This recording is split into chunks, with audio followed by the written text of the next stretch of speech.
اپنے وقت کا سب سے بڑا اور مضبوط جہاز ٹائٹینک صرف 2 گھنٹے اور 40 منٹ میں کیسے ڈوبا؟ آخر کار وہ کون سی غلطیاں تھیں جس کی وجہ سے ٹائٹینک ڈوبا؟ تو جانتے ہیں اس ویڈیو میں۔ جیسا کہ 1900 کی شروعات میں سمندری تجارت انتہائی منافع بخش تھا، اس لیے کئی کمپنیاں اپنے جہاز چلایا کرتی تھیں، مگر سب سے بڑی اور مقبول 2 کمپنیاں تھیں، وائٹ اسٹار اور کنارڈ کمپنی اپنے 2 نئے جہاز لوسیتانیہ اور موریتانیہ مارکیٹ میں لا رہا تھا، جس سے ان کے بزنس میں خاصاً اضافہ ہونے والا تھا اور ساتھ میں وائٹ اسٹار کو نقصان بھی ہونے والا تھا۔ اپنے بزنس حریف کنارڈ کو جواب دینے کے لیے وائٹ اسٹار کے چیئرمین جے بروس نے مبینہ طور پر ولیم پیری سے ملاقات کی، جو جہاز سازی کی کمپنی ہالینڈ اینڈ وولف چلاتا تھا، جس نے وائٹ اسٹار کے بیشتر جہازوں کی تعمیر کی تھی۔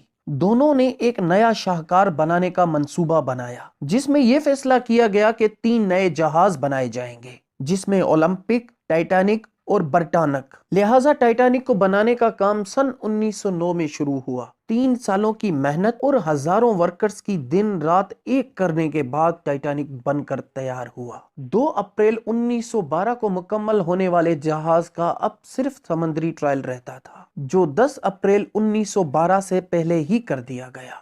10 اپریل 1912 یہ وہ دن تھا جب اپنے وقت کا سب سے بڑا، سب سے طاقتور اور سب سے لگژریس جہاز اپنے پہلے سفر کے لیے تیار کھڑا تھا، اور اس دن سمندر بالکل خاموش تھا، کیونکہ دور دور تک سمندری طوفان آنے کا کوئی اندیشہ نہیں تھا۔ جہاز میں تقریباً 2224 پیسنجرز سوار ہو چکے تھے۔ جہاز میں سفر کرنے والوں اور عملے کو یہ علم ہی نہیں تھا کہ وہ جس جہاز کو سب سے طاقتور اور مضبوط سمجھ رہے ہیں اور جسے دی انسنکیبل کا خطاب دیا جا رہا ہے، دراصل وہ اپنا پہلا سفر بھی مکمل نہیں کر پائے گا۔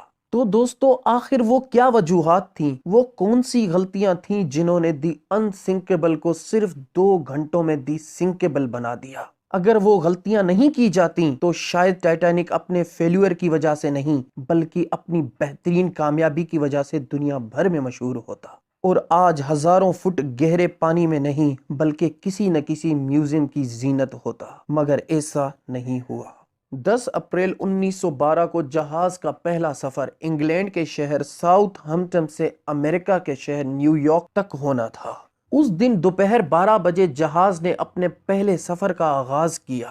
اپنے سفر کے آغاز کے ساتھ ہی کیپٹن جے سمتھ نے جہاز کو ٹاپ اسپیڈ پر چلا کر پہلی غلطی کر دی، کیونکہ ٹائٹینک کو تیز رفتاری کے لیے نہیں بلکہ آرام دہ سفر کے حساب سے ڈیزائن کیا گیا تھا۔ جیسا کہ ٹائٹینک کی ڈیزائنڈ اسپیڈ 21 سے 22 ناٹس تھی، مگر اپنی پہلے سفر والے دن کیپٹن نے جہاز کو 23 ناٹس کی ہائی اسپیڈ سے چلایا، جو جہاز کی نارمل اسپیڈ سے زیادہ تھی، اور یہ تھی ٹائٹینک کی پہلی غلطی۔ مسلسل 3 دن چلنے کے بعد وہ رات آ گئی جس کا وہم و گمان میں بھی کسی نے سوچا نہیں ہوگا۔ یہ 14 اپریل 1912 کی شام تھی۔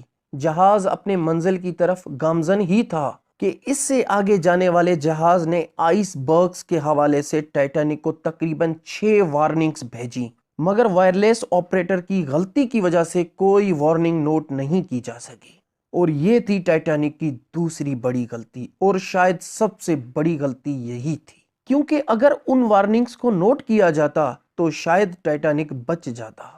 رات ہو چکی تھی اور حد نگاہ بھی بہت کم تھی، جس کی وجہ سے ٹائٹینک کے پہرے داروں کو جہاز کے راستے میں کوئی بھی رکاوٹ کا نظر آنا انتہائی مشکل تھا، کیونکہ اس وقت ٹائٹینک کے دونوں پہرے داروں فریڈرک فلیٹ اور ریجنلڈ لی کے پاس کوئی دوربین نہیں تھی، اس لیے یہ دونوں آئس برگز کو دور سے دیکھ نہیں پائے، اور یہ تھی ٹائٹینک کے عملے کی تیسری بڑی غلطی۔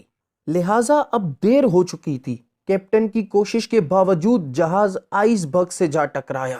جہاز کے آئس برگ سے ٹکرانے کے بعد جہاز کے کئی حصے ٹوٹ چکے تھے، کیونکہ ایکسپرٹس کا ماننا ہے کہ یہ ایک ڈیزائن فلا تھا، کیونکہ جہاز میں جو ریوٹس استعمال کی گئی تھیں وہ اسٹیل کی نہیں بلکہ کاسٹ آئرن کی تھیں، اور کاسٹ آئرن کی مضبوطی اسٹیل سے کم ہوتی ہے، اور جب آئس برگ جہاز کے جن حصوں سے ٹکرایا وہاں کی ریوٹس ٹوٹ گئی تھیں، اور یہ تھی ٹائٹینک کے ڈیزائن کرنے والوں کی غلطی نمبر 4۔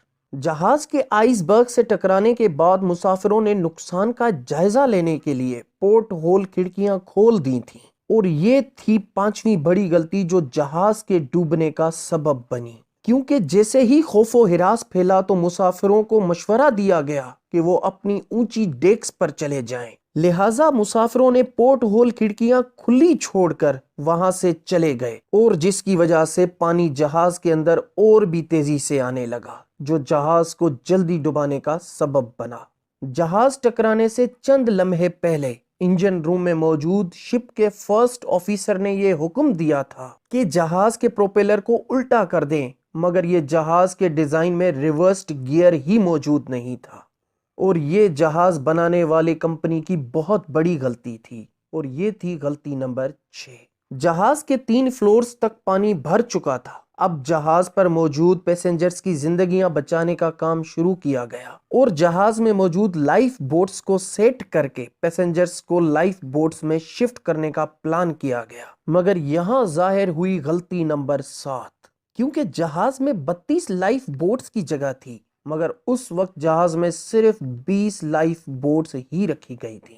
20 لائف بوٹس کو بھی اچھی طرح فل نہیں کیا گیا تھا۔ اگر یہ کیا جاتا تو شاید کم جانیں ضائع ہوتی، اور پھر جب جہاز میں پورا پانی بھرا تو جہاز 2 حصوں میں ٹوٹ کر ڈوب گیا، اور اس طرح 1500 کے قریب لوگ اٹلانٹک اوشن کے ٹھنڈے پانی میں ڈوب کر مر گئے۔ تو دوستو، یہ تھی وہ غلطیاں جن کی وجہ سے دی انسنکیبل شپ صرف 2 گھنٹے 40 منٹ میں ڈوب گیا۔ اس طرح کی مزید ویڈیوز کے لیے ہمارا چینل سبسکرائب کریں، اور ہماری حوصلہ افزائی کے لیے ویڈیو کو لائک کریں۔